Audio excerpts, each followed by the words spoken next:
বিয়ের পর ১৩ ও ১৪ বছর বয়সে সারদা দেবী কামারপুকুরে গিয়ে থাকেন।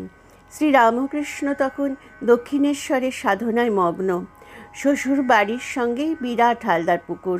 চট্টোপাধ্যায় পরিবারসহ সমস্ত গ্রামের মানুষেরই প্রয়োজন মেটায় ওই পুকুরের জল।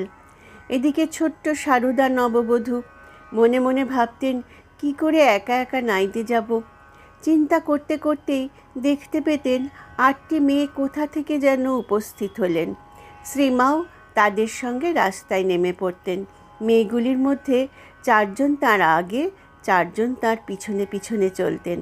আর ভয় করত না তার।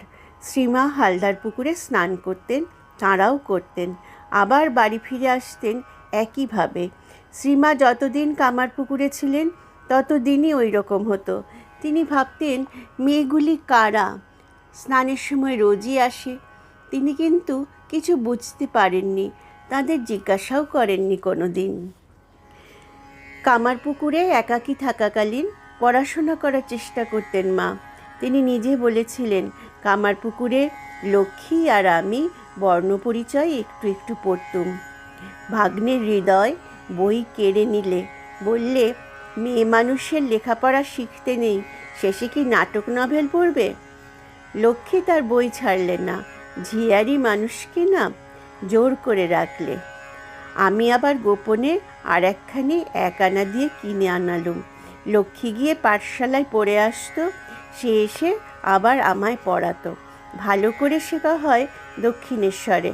ঠাকুর তখন চিকিৎসার জন্য শ্যামপুকুরে। একাটি একাটি আছি। ভব মুখুজ্জেদের একটি মেয়ে আসতো নাইতে। সে মধ্যে মধ্যে অনেকক্ষণ আমার কাছে থাকতো। সে রোজ নাইবার সময় পাঠ দিত ও নিত।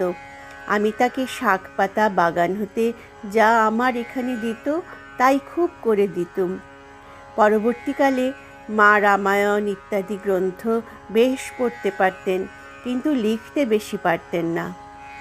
মার এই বিদ্যানুরাগ চিরকাল ছিল। নিবেদিতার স্কুলের উদ্বোধন করেছিলেন মা 1898 সালের নভেম্বর মাসে। বলেছিলেন, আমি আশীর্বাদ করছি যেন এই বিদ্যালয়ের উপর জগন্মাতার আশীর্বাদ বর্ষিত হয় এবং এখান থেকে শিক্ষাপ্রাপ্ত মেয়েরা যেন আদর্শ বালিকা হয়ে গড়ে ওঠে।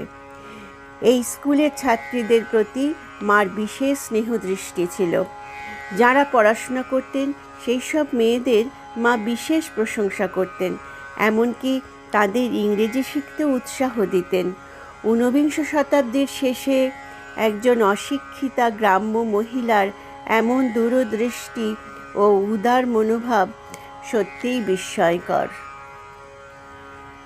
যেখানে মায়ের নাম সেখানেই আনন্দধাম, আনন্দম শুধু আনন্দম।